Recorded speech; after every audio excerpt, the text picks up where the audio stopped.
ইমান তো একরকম হবে না। যার ইমান একবারে দুর্বল হবে তারও এই বৃদ্ধাঙ্গুলির মাথা দিয়ে একটু আলো বের হবে, ওই আলোটা কখনো জ্বলবে আবার কখনো বন্ধ হয়ে যাবে, কিন্তু ওই আলো যেটা অল্প একটু জ্বলবে ওইটার পাওয়ার এমন হবে, আল্লাহ নবী বলছেন ওই আলো দিয়ে ইমানদার তার জান্নাত খুঁজে নিবে। যেই না ইমানদারের সামনে থেকে আর ডান থেকে আলো আসা শুরু করছে, আল্লাহ কোরআন অন্য জায়গায় বলছেন ওয়ায়ানকালিবু ইলা আহলিহি মাসরুরা, ওই মানুষরা গরুর বাছুর যেরকম হয় 2 দিন 3 দিন পরে পাগলের মতো গরুর বাছুর লাফায়, লাফাইতে লাফাইতে খেরের পালায় উঠে যায়, ঘরের মধ্যে ঢুকে যায়, চুলার মধ্যে লাফায় পড়ে যাওয়ার মতো জোগাড় হয়। কেন লাফায় কেউ জানে না, ঠিক কিনা? আল্লাহ বলছেন ইমানদার দৌড়াইতে দৌড়াইতে তার পরিবারের কাছে যেয়ে বলবে আল্লাহ আমার ডান হাতে আমলনামা দিয়েছেন, এই দেখ আমার সামনে আলো, এই দেখ আমার ডানে আলো। আল্লাহ বলছেন ওয়ায়ানকালিবু ইলা আহলিহি মাসরুরা, লাফাতে লাফাতে যাবে। যেই না দৌড় দিছে আল্লাহ একজন ফেরেশতাকে পাঠাবেন, ধরে আন আমার বান্দাকে ধরে আন। ওই ফেরেশতা তার কাছে যাবে, যাওয়ার পরে বলতে শুরু করবে সালামুন কাওলাম মির রাব্বির রহিম, আল্লাহর পক্ষ থেকে তোমাদের জন্য সালাম। এখনো তো তোমাদের অফার শেষ হয় নাই, কোথায় দৌড়ায় যাও, এদিকে আসো। আল্লাহ তোমাদের জন্য 3টা ঘোষণা দিয়েছেন, বুশরাকুমুল ইয়াউম, আজকের দিনে তোমাদের জন্য শুভ সংবাদ, জান্নাতুন তাজরি মিন তাহতিহাল আনহার, এমন একটা জান্নাত তোমাকে দেওয়া হবে যার পায়ের নিচ দিয়ে তোমার জন্য নহরমালা প্রবাহিত। নবীজি বলছেন এই যে শাহাদাত আঙ্গুলি, এইটা দিয়ে নখ নড়াবে আর আল্লাহ তার পায়ের নিচ দিয়ে ডুবেও যাবে না, চুবেও যাবে না, কিন্তু কোটি কোটি ঝর্ণা রাখবেন ওই নখের ইশারায় ইশারায়, তার পিছে পিছে ওই ঝর্ণাগুলা ঘুরে বেড়াবে আর জান্নাতীরা তার উপর দিয়ে দৌড়াদৌড়ি করে ঘুরবে। সুবহানাল্লাহ। 1 নম্বর। 2 নম্বর আল্লাহ বলছেন খালিদিনা ফিহা, ওদেরকে বলে দাও একবার ওখানে ঢোকার রাস্তা আছে আর আল্লাহ কখনো সেখান থেকে বের করবেন না। আল্লাহ বলবেন এরপরে তাদেরকে একটা ফাইনাল বার্তা দিয়ে দাও, দুনিয়ায় অনেক লোক ছিল, একটা ছেলে মেডিকেলে চান্স পাইছে, সফল বাবা, একজন বেচারি একবার নির্বাচিত হয়ে চেয়ারম্যান হয়েছে, সফল চেয়ারম্যান, সফল এলাকার ব্যক্তিত্ব, উনার 2টা ছেলে ঢাকা কলেজে ঢাকাতে চান্স পেয়ে গেছে, উনি হয়ে গেছে এলাকার সম্মানিত, উনি আগে মানুষের দোকানে কাজ করতো এখন নিজেই দোকানদার দিয়েছে, উনি হয়ে গেছে দোকানদার, আগে মানুষের জমিতে আবাদ করছে এখন কষ্ট কষ্ট করে 2-4-5 বিঘা জমি হয়েছে, এখন উনি জমিওয়ালা, চিন্তা করছে আমার সাধ্যে চেষ্টা করে আমি সফল। আল্লাহ বলছেন এইগুলা সফল, তবে একটাও চূড়ান্ত মানদণ্ডে নয়। আল্লাহ বলছেন চূড়ান্ত সফল অথবা চূড়ান্ত ব্যর্থতার আল্লাহর কাছে একটা হিসাব আছে। যেই ব্যক্তিরা নবী আপনি কিয়ামতের দিনে দেখবেন ডান থেকে আলো, সামনে থেকে আলো, আল্লাহ রাব্বুল আমিন বলছেন যেই মানুষগুলা সামনে থেকে ডান থেকে আলো পেল, জান্নাতের ঘোষণা পেল, তাজরি মিন তাহতিহাল আনহার জানানো হলো, সেই মানুষগুলাকে একবার জান্নাতে ঢুকলে আর বের করে দেওয়া হবে না, এইটা বলে দেওয়া হলো। ফেরেশতারা সাথে সাথে তাদের গায়ের মধ্যে ট্যাগ লাগাই দিবে। আল্লাহ বলছেন বলে দাও যালিকা হুয়াল ফাউজুল আযীম, এই ঘোষণা যারা পাবে, নবী দুনিয়াতে হয়তো দ্বীনের জন্য, ঈমানের জন্য, দুনিয়াতে হয়তো ইসলামের জন্য সাময়িক কষ্ট করেছে, মানুষ তাকে কষ্ট দিছে, দুনিয়ার মানুষ তাকে পাত্তা দেয় নাই, ইসলাম পালন করার কারণে হারামের মধ্যে যায় নাই, হালালের মধ্যে ছিল, কষ্ট উপেক্ষা করেছে। কিন্তু আল্লাহ বলছেন নবী আপনি দেখতে পাবেন হাসরের ময়দানে যে ইমানদারদের ডান থেকে আলো, সামনে থেকে আলো, জান্নাতের ঘোষণা পেল, বের করা হবে না, বলা হলো যালিকা হুয়াল ফাউজুল আযীম।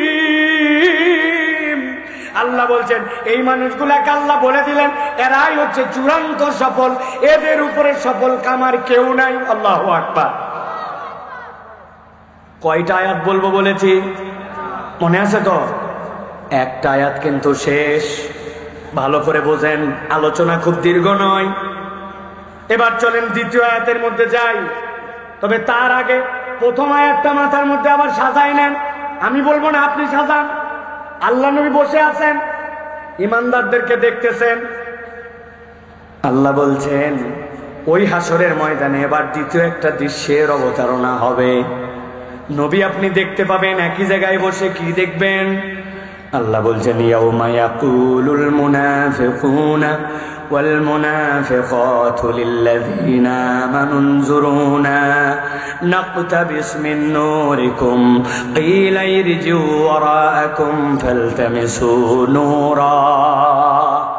নবীকে বলতেছেন নবী দেখবেন যেই ময়দানে ইমানদাররা সামনে থেকে আলো আর ডান থেকে আলো নিয়ে ঘোরাফেরা করছে, ওই একই ময়দানে এবার যত মুনাফিক পুরুষ আর মুনাফিক নারী আছে সবগুলা দেখবেন কাতার দেশে দাঁড়ায় গেছে।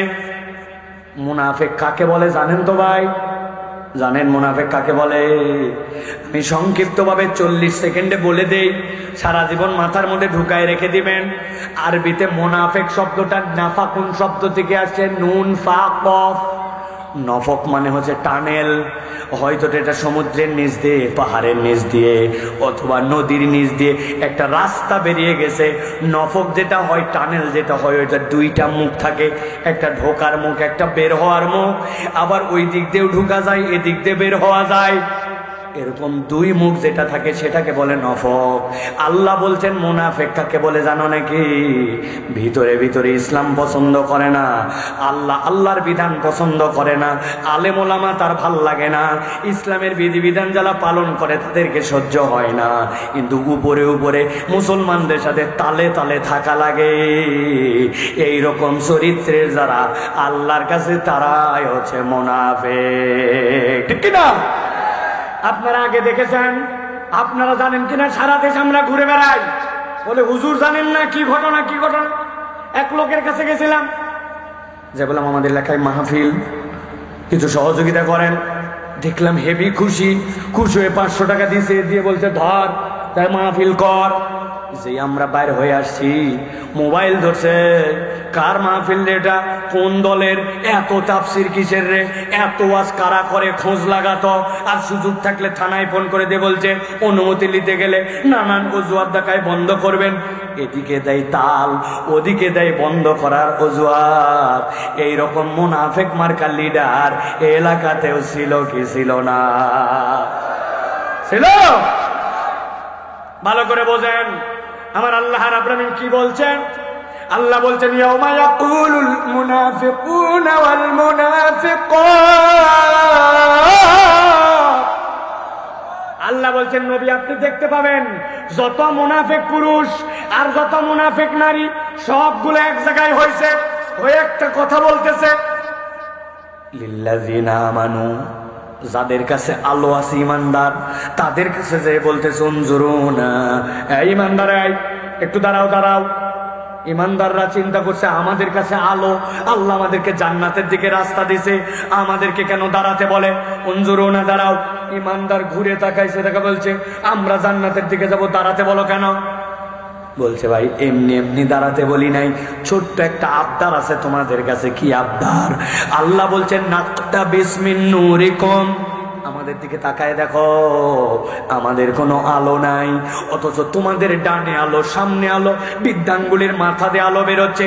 নাকতাবিস মিন নূরিকুম, আমাদেরও তো তোমাদের সাথে জান্নাতের দিকে যাওয়া লাগবে, কিন্তু আলো নাই, তোমাদের থেকে অল্প একটু আলো নিতে চাই।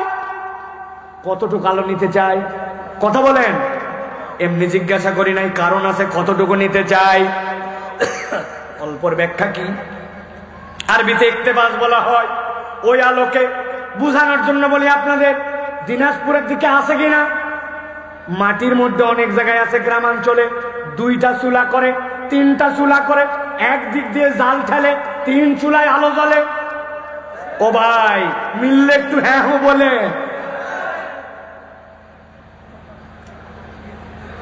মাটির মধ্যে চুলা, উপর দিয়া তালের যে ঢিঙ্গা আছে, ঢিঙ্গা দিয়ে রাত্রে ঢাকায় দিয়া রাখছে।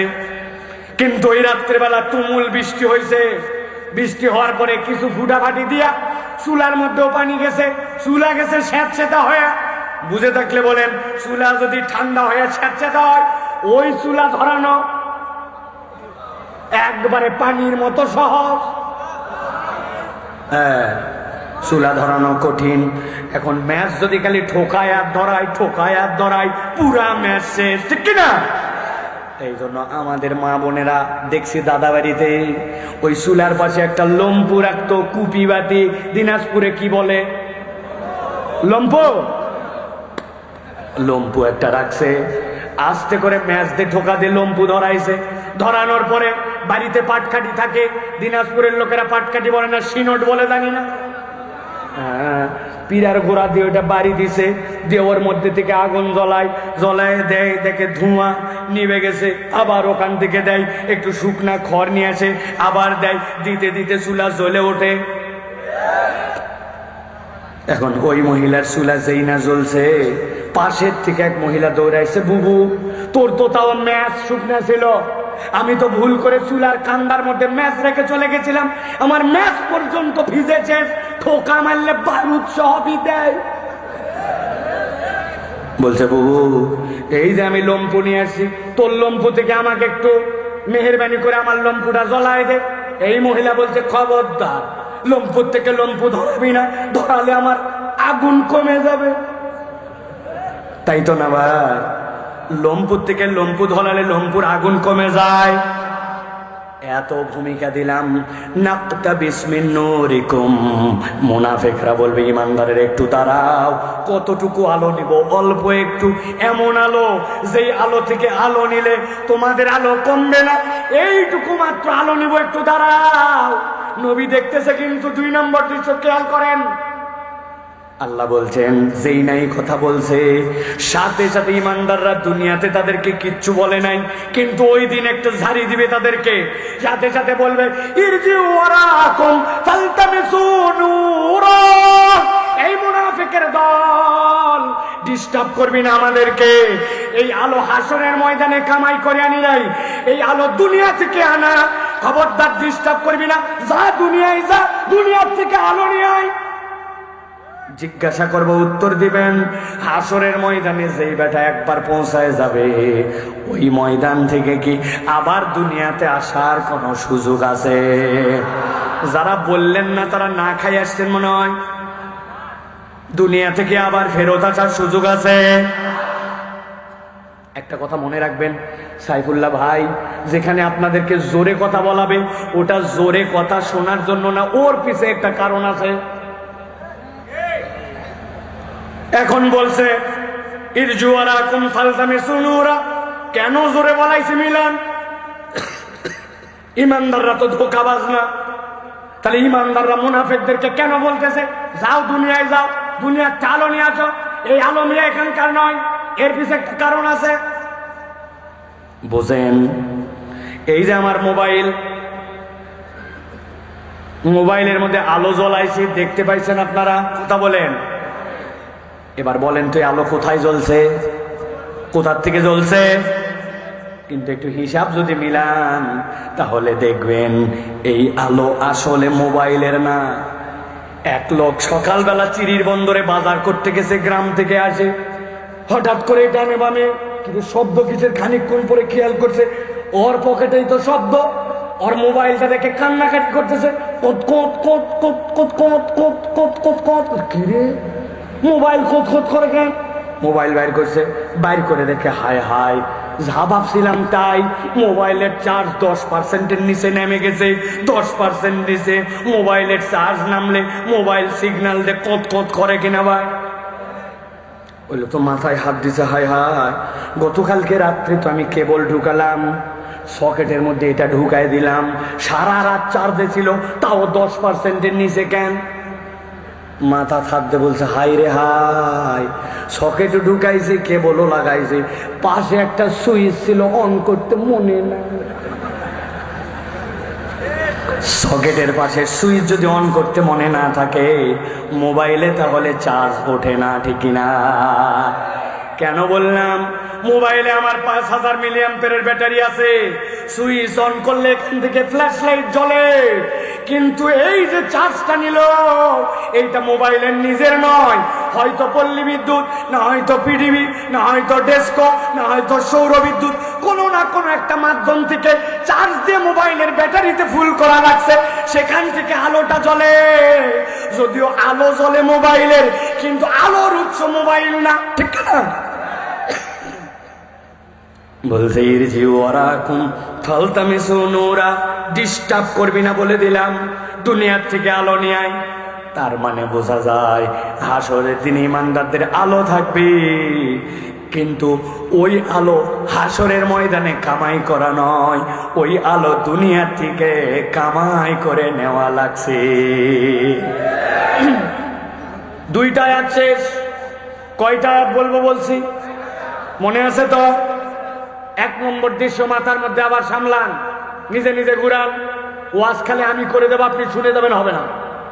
মাথার মধ্যে গুছাই নেন। 1 নম্বর দৃশ্য, নবী বসে আছেন, ইমানদারের আলো, মিলছে তো? 2 নম্বরে নবী বসে আছেন, দেখতেছেন মুনাফিকরা আসছে, আলো দাও, আলো দাও। ওরা বলছে খবরদার ডিস্টার্ব করবি না, দুনিয়ায় যা, আলো নিয়ে আয়। মনে আছে তো? এবার চলেন 3 নম্বর দৃশ্যের মধ্যে যাই। যেই না ইমানদাররা বলে দিছে দুনিয়ায় চলে যাও, দুনিয়ার থেকে আলো নিয়ে আসো, ওরা তো বুঝে ফেলছে যে দুনিয়ায় তো আর যাওয়া যাবে না। একটুখানি বকা দিছে বলেই তো দুনিয়ায় ফেরত যাওয়ার কোনো চান্স নাই। অত ইমানদারের একটু বেকার বকাতে আমাদের কি যায় আসে? যেমনে হোক ওদের কাছ থেকে একটু আলো নেওয়াই লাগবে, কারণ আলো না নিলে আমাদের কোনো গতি নাই। সাথে সাথে এবার যত মুনাফিক আছে সবগুলা মিলে ডিস্টার্ব করতে শুরু করছো। ভাই ভাই একটু আলো দে ভাই, একটু দিলে কি হবে ভাই, অল্প একটু চাইছি ভাই। হাই রে বিরক্ত। আল্লাহ বলতেছেন সাথে সাথে 3 নম্বর একটা দৃশ্য হবে, নবী দেখবেন। দুনিয়ার বুকে আল্লাহ রাব্বুল আলামিন একটা লোক আল্লাহকে মানছে আর মানে নাই, কিন্তু আল্লাহ মৌলিক নিয়ামত দিতে এই ইমানদার আর মুনাফিক, ইমানদার আর মুজরিম, তাদেরকে আল্লাহ আলাদা করে নাই, ঠিক কিনা? মানে আপনি লেবুর গাছ লাগাইছেন, মুসলমানের লেবু হয় মিষ্টি আর মুনাফিকের লেবু হয় তিতা। মুসলমান লাগাইছে কুশার আখ, মুসলমানের আখ হয়েছে মিষ্টি আর মুনাফিকেরটা হয়েছে টক। মুসলমান আলু লাগাইছে 1 বিঘায় হয়েছে 50 মন, আর বেঈমান লাগাইছে তার হয়েছে 1.5 মন। কথা বলেন, ভালো করে বোঝেন। আল্লাহ বলতেছেন দুনিয়ায় আমি কখনো আলাদা করি নাই, কিন্তু এবার 3 নম্বর দৃশ্য হাসরের ময়দানে নবী দেখতেছেন। আল্লাহ রাব্বুল আলামিন বলছেন ফাদুরিবা বাইনাহুম বিসুরিল লাহু বাব বাতিনুহু ফীহির রাহমা ওয়া যাহিরুহু মিন কিবালিল আযাব। আল্লাহ বলছেন যেই না মুনাফিকরা ডিস্টার্ব করবে, রব্বুল আলামিন একদল ফেরেশতা পাঠিয়ে দিবেন। ফাদুরিবা বাইনাহুম বিসুরিল লাহু বাব, ওই ইমানদার আর মুনাফিকদের মধ্যে দিয়ে একটা পর্দা পড়ে যাবে। যেই না পর্দা পড়ছে, আল্লাহ বলছেন ওই পর্দার 2টা বৈশিষ্ট্য আছে। কি বৈশিষ্ট্য? এপার থেকে ওপার দেখা যায়, এপার থেকে ওপার শোনা যায়, কিন্তু বাতিনুহু ফীহির রাহমা, পর্দার ভিতর দিকটা আরাম আর আরাম। ওয়া যাহিরুহু মিন কিবালিহিল আযাব, আর পর্দার বাহির দিকটা কষ্ট আর কষ্ট। আল্লাহ বলছেন আল্লাহ মুনাফিকদেরকে আলাদা করে পর্দার বাহিরে দিবেন আর ইমানদারদেরকে ভিতরে দিবেন। ইমানদাররা এনজয় করতেছে, আরাম করতেছে, কথাও শোনা যায়, দেখাও যায়, কিন্তু মুনাফিকরা ঢুকতে পারে না। আল্লাহ বলছেন সাথে সাথে হাসরের ময়দানে 2 দলকে আলাদা করে, ইমানদারদেরকে আরাম আর মুনাফিকদের জন্য কষ্ট, সেখান থেকে আল্লাহ ব্যবস্থা করবেন। আল্লাহু আকবার।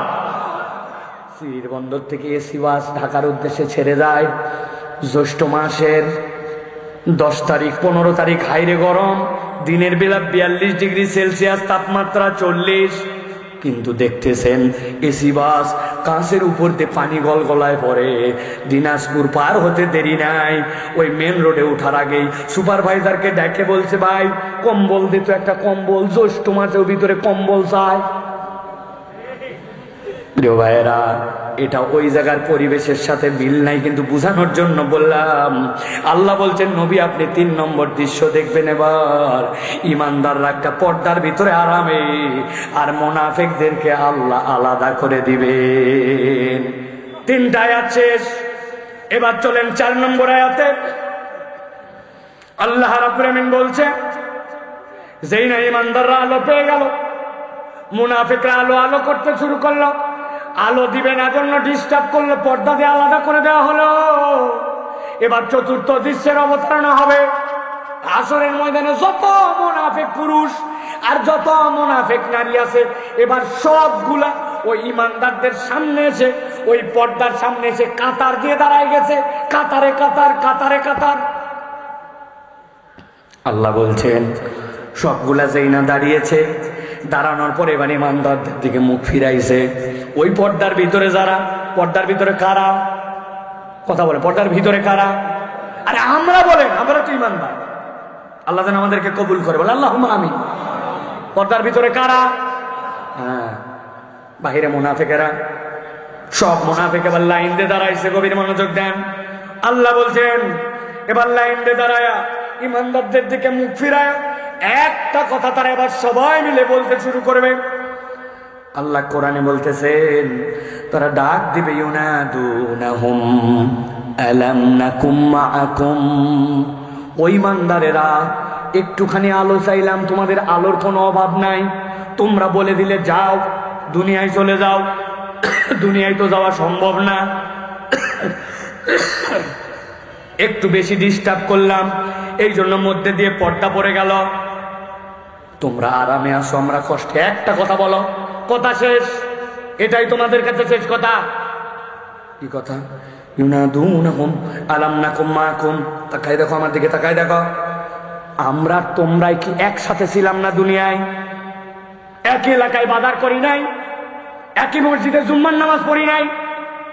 একই লিডারের পিছনে স্লোগান দেই নাই? অমুক ভাইয়ের চরিত্র ফুলের মতো পবিত্র, নামাজ পড়েনি বিগত 40 দিন, ফজরেরটা জামাতে এক ওয়াক্ত। চিনতে পারতেছ না? আমরা তোমরা কি একসাথে ছিলাম না? বলো বলো বলো। ইমানদাররা সাথে সাথে উত্তর দিবে, ক্বালু বালা। ও মুনাফিকের দল, কি মনে করছো আমরা কি বলবো নাকি তোমাদেরকে চিনি না? না না না, ক্বালু বালা বলবে, আল্লাহ রাব্বুল আমিন আমাদেরকে চিনাই দিয়েছেন।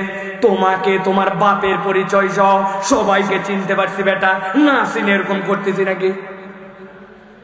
আয়াতটা এইভাবে নাই, কিন্তু এই জায়গায় উজ্জ কথা। তোমরা আমাদেরকে যদি চিনোই, তোমাদের এত আলো, ওই আলো থেকে তাহলে একটু আলো দিলে সমস্যা কোথায়? না চিনা লোক হলে ভিন্ন কথা। আমি না তোর স্বাস্থ্য ভাই, আমি না তোর এলাকার, আমি না তোর পাড়ার, আমি না তোর বন্ধু, আমি না তোর আত্মীয়, তো অচিনা লোক তো আমি না স্বীকার করলি, একটু আলো দিলে সমস্যা কোথায়? আল্লাহ এবার বলতেছেন, হাসরের ময়দানে যত ইমানদার আছে, এবার মুনাফিকের দিকে তারা ফিরবে। ফেরার পরে মুনাফিকদেরকে একটা অদ্ভুত উত্তর দিবে। 4টা দৃশ্য শেষ, এবার কমপ্লিট করার প্যাকেজ।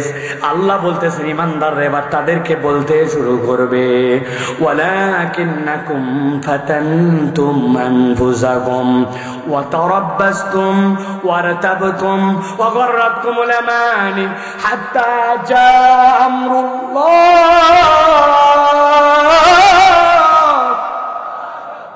আল্লাহ বলছেন, এবার ইমানদাররা বলতে শুরু করবে, ও মুনাফিকের দল, চিনি তোমাদেরকে, আমাদের আলোর অভাব নাই, কিন্তু আজকের দিনে তোমরা যে আলো পাচ্ছ না, এর কারণগুলো এখন তোমাদেরকে বলে দেই।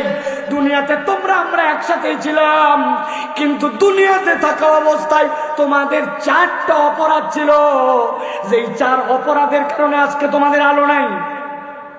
একসাথে বলেন, মুনাফিকদের দুনিয়া থাকতে অপরাধ ছিল কয়টা? সবাই বলে নাই, আরেকটা সুযোগ দিলাম, কয়টা? হাতগুলা নিচে নামান, এরকম করে রেডি করেন।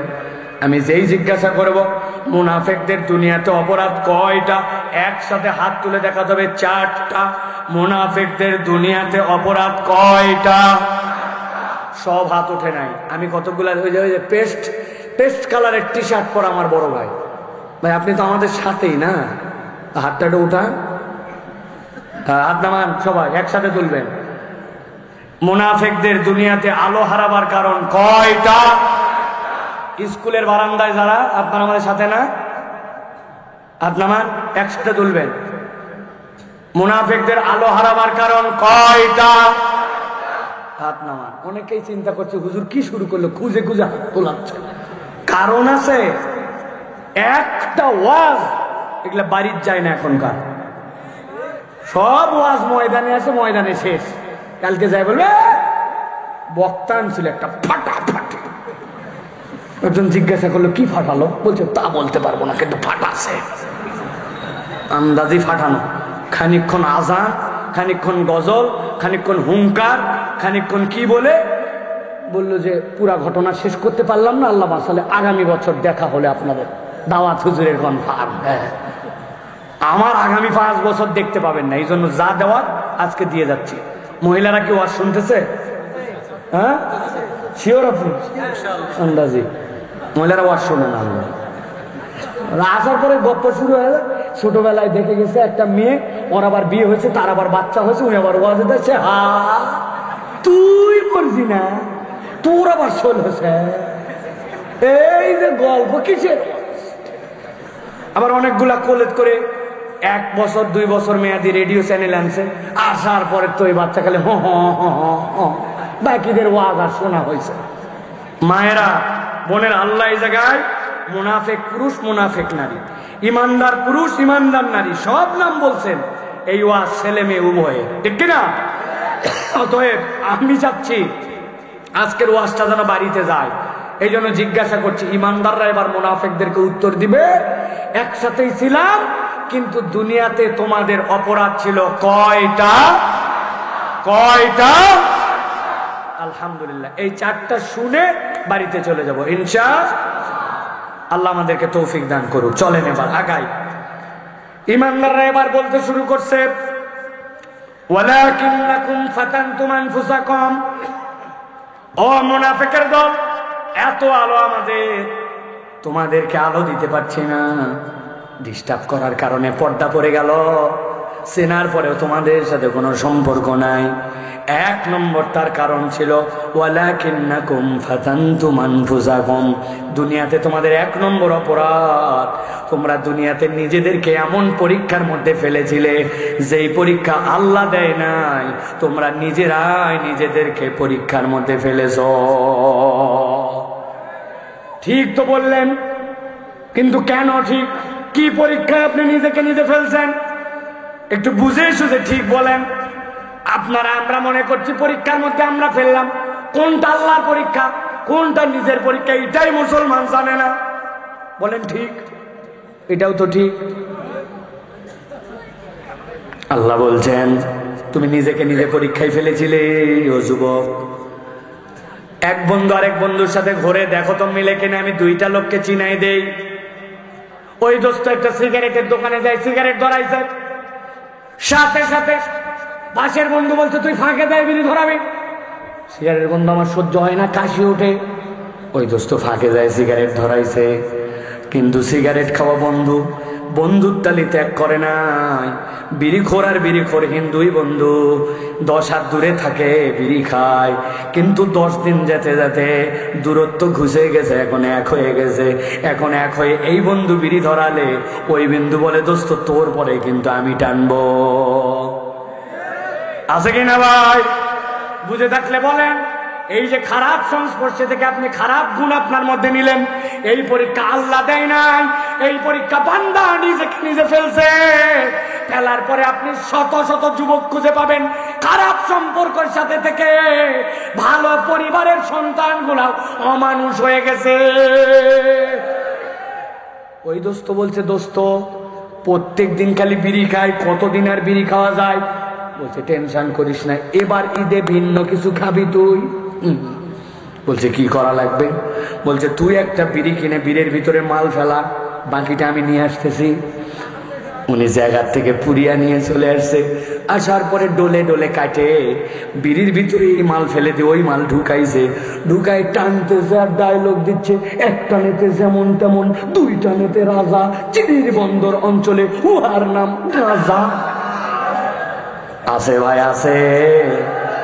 যেই ছেলে আগে ভালো ছেলে ছিল, পরিবার ভালো ছিল, কিন্তু এইরকম খারাপ বন্ধু খারাপ সম্পর্কের সাথে মিশে গাঁজাখোর হয়ে গেছে, অ্যাডিক্টেড হয়ে গেছে, এইরকম যুবক তরুণ এলাকায় আসে না না।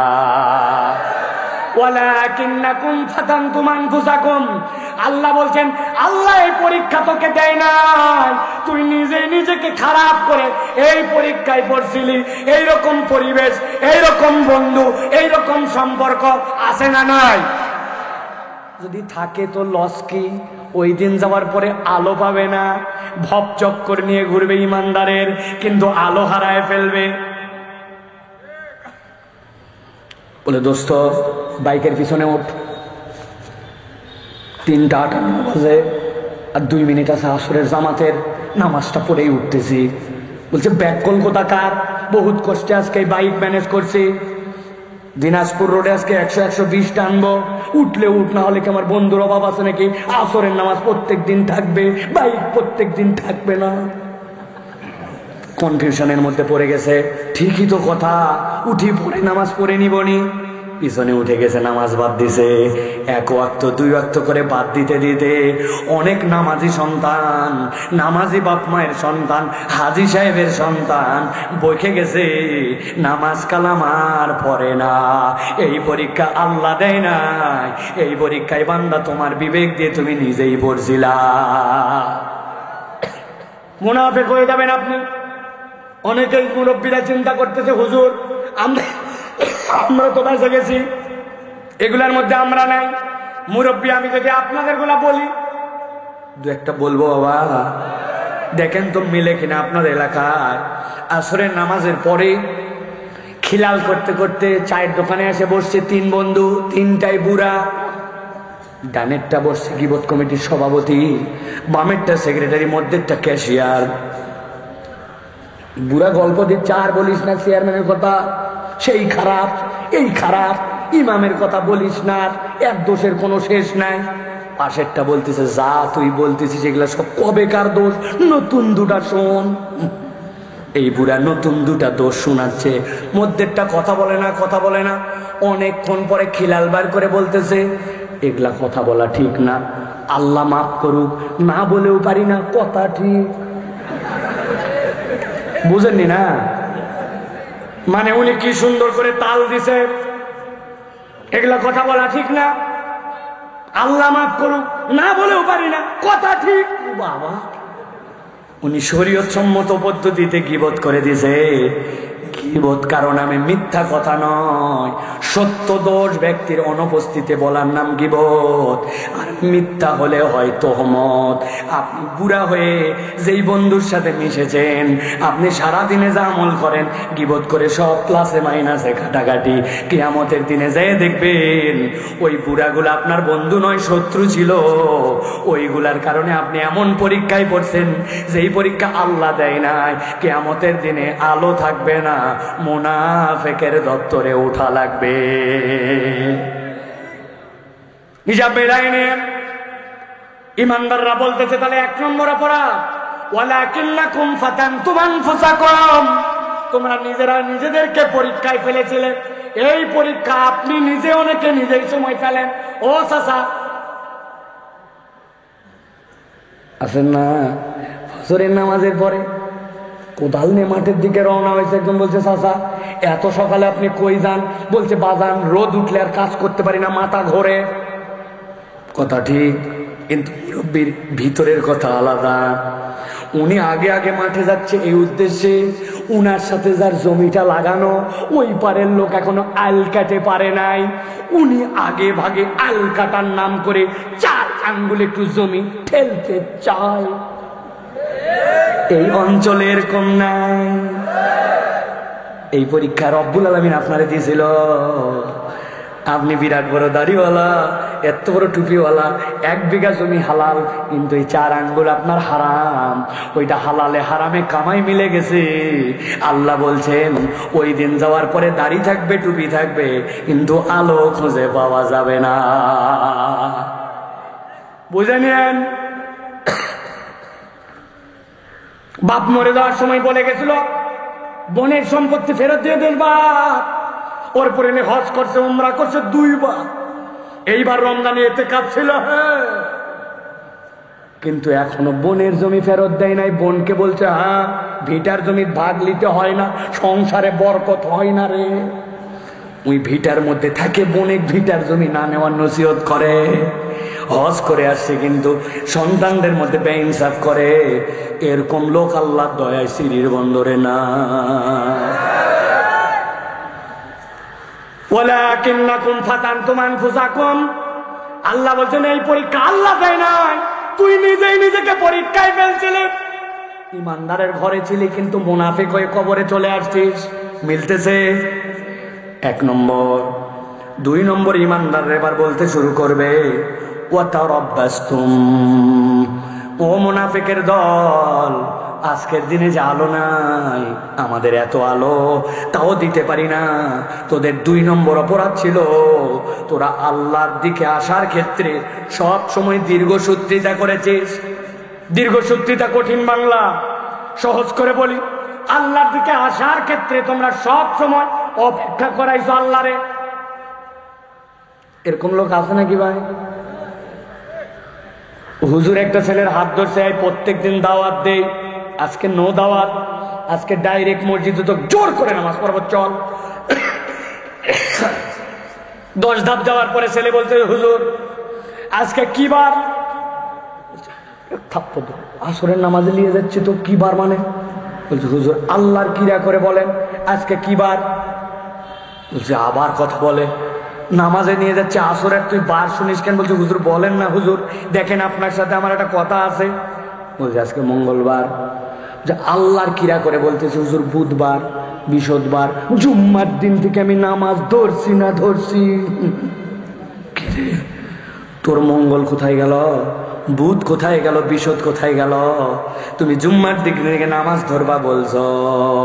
এইরকম যুবক যদি থাকো হাত উঠাও একটু। জুম্মার দিন নামাজ ধরবো বলে বলে 40টা জুম্মা পার হয়ে গেছে, এখনো নামাজ ঠিক মতো পড়ে না। আল্লাহর দেওয়ার সময় আল্লাহকে উল্কা হাইকোর্ট দেখায়, এরকম লোক আমাদের মধ্যে আছে কিনা? খবরদার আছে বলবেন না, বলেন আমরা আছে, আছে বলেন আমরা। আগামী রমজান থেকে ইনশাআল্লাহ নামাজ ধরছি না ধরছি দেখিয়েছে। ও বাবা, তুমি রমজান পর্যন্ত ঠেলে নিয়ে যাও কেন? একবার খালি হজ করে আসি দেখেন আপনি, আর কোনো ভেজাল টাজাল দিব না। বাবা, উনি হজ পর্যন্ত ঠেলে নিয়ে গেছে, উনি আগামী রমজান পর্যন্ত নিয়ে গেছে, জুম্মার পরে জুম্মা পর্যন্ত নিয়ে যায়। এরকম লোক আমাদের মধ্যে আসে না না?